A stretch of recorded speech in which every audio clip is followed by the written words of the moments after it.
Hey, what's up, everyone? Sly here with Flo. Flo, man, a guy that kind of hates on the Niners, a guy that everyone knows, Mike Florio, talking trash a lot, but he gives the Niners credit. He said pretty much the 49er faithful took over the stadium when he was in the airport. Let's check out this clip real quick. Why this is happening. Now, I remember the old days when if you had tickets to a game, they would send you the nice little collection of season tickets in an envelope and if you wanted to sell them, you either had to find somebody at work or somebody in your neighborhood or somebody you knew, or worst case scenario, you show up at the game and there's the guy with the little cardboard "I need tickets" sign. Right. And I need and two. I remember the first time I saw the guy need holding four. the sign that said "I need tickets." It's like, man, he really wants to go to the game. He came with the sign. He really wants to get He's in. a big fan. Yeah. But now if you want to make a little scratch, if you want to put a little money back in the pot, if you want to maybe pay for half of what the season tickets cost, Right. you sell, Yeah. and somebody buys, Right. and all of a sudden, there goes the home field advantage. It's pretty. We saw it on Thursday night. Yeah. I was stunned by the number of Lions fans. I'm with you. I saw you wrote Kansas about City. it. I was with you. I'm And shocked. then, Yeah. when I flew to Dallas on Friday Yeah. to take the connecting flight to Pittsburgh, it's like You couldn't get over the 49er fans in the airport. 49ers fans. There's 49ers fans everywhere. Right. And one of the guys, he had some big thing like rolled up, stuck in his backpack, this big like some banner. And it's like, well, he's got his banner he's taking to the game. I get off the plane in Pittsburgh. He hustled off before everybody. He opens that thing up. It's this big 49ers banner, and he's out there saying, we're taking over this town. Oh, We're man. here to take over this Damn. town. And Those I'm are thinking, them are fighting I'm words. thinking, this is Pittsburgh. Yeah. You better be careful because I know how the 49ers fans treat visiting Right. fans, and it can get a little ugly and it can Yeah. get a little dangerous. Right. You're walking into the Lions Yeah. den if you're going to do that. Nope. They went in, and I was getting texts from people at home watching the game because that's the game that they show locally where I live, and they're like, it's all red. Yeah. They show the stands, and it's all red. They took that place over. And I talked to Fred Warner after the game. They noticed it. Yeah. How does that not give you a lift when It you're does. supposed to be walking into Pittsburgh where, all the great stories about the Steelers fans of the past, you walk in, and it's like, hell, we took the place over. Yeah.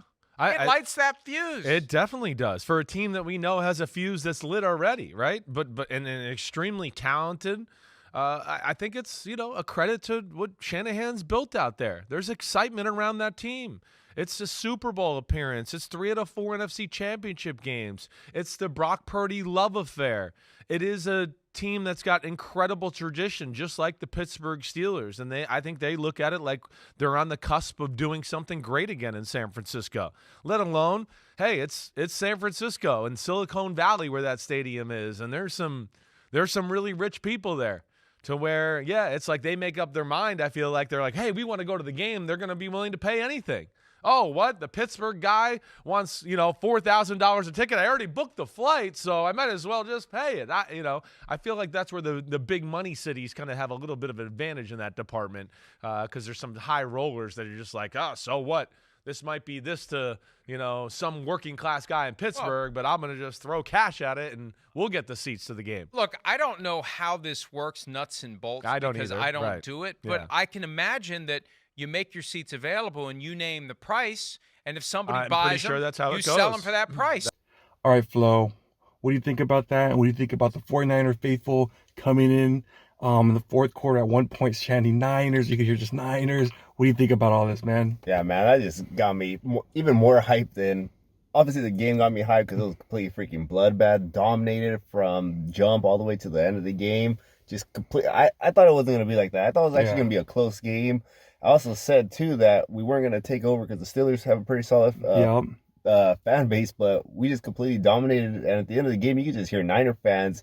So we kind of did end up taking over in sort of a way. Obviously, we didn't outsell them because that was their home game. Yeah. But for the most part, it is crazy, man. This team, I think this is a team that does it this year. Yeah. I think we're going to have a shot at the Super Bowl unless we get hurt, knock on wood. But other than that, man, it seems like everybody's kind of on the wagon right now. All the freaking ESPN, Fox, all those different analysis. Seems like everybody's going with the Niners right now. So hopefully keep it up. It's only week 1. But like I said, assuming we're healthy, everybody's clicking. we're that team this year. But man, what do you think? Yeah, man. Fred Warner and a few other guys talked about after the game. They were saying it was crazy how much red and gold were there. And it was a bit surprising just because this is the Steelers we're talking about. We're talking about 6 Super Bowls. They, like you said last video, they created the terrible towel. They had this huge fan base, and yet the 49ers came in and were rocking. Florio said he flew in from Texas to Pittsburgh to go to New York, and that he said it was all red and gold on the field. He, like on the plane, he was tripping out. And that's just how it is, man. The 49er fans are everywhere. And it was so cool to, like, when we played against the Cowboys, we had, what, about 35% in that playoff game? So, man, I think for 49er fans, I don't know, it seems like we might pass the Cowboys in a few years. In the next 10 years, we might be America's team. The way it's cool, kind of, we might be the world's team because we know Mexico, huge fan base. We saw those videos of the Mexico fans out there in the stadium just getting ready for the game. So it's crazy, man. 49er faithful seems to be everywhere. Yeah, man. Mexico, Australia, from when we had Jared Hayde. I know we got pretty popular out there. I'm pretty sure just worldwide, like you said. And then not only the Cowboy game, remember the Rams had to go all the way to freaking sanction ticket sales outside of their area just to keep us from taking over. So we just know how to take over stadiums, baby. And this year, let's just take over the league. Let's go get that Super Bowl. Let's do it. Number 6. Absolutely, man. But let's know what you think about the 49er faithful showing up in Pittsburgh, doing their thing. Let us know down below. Make sure to like this video, comment, and talk to you guys next time. Peace.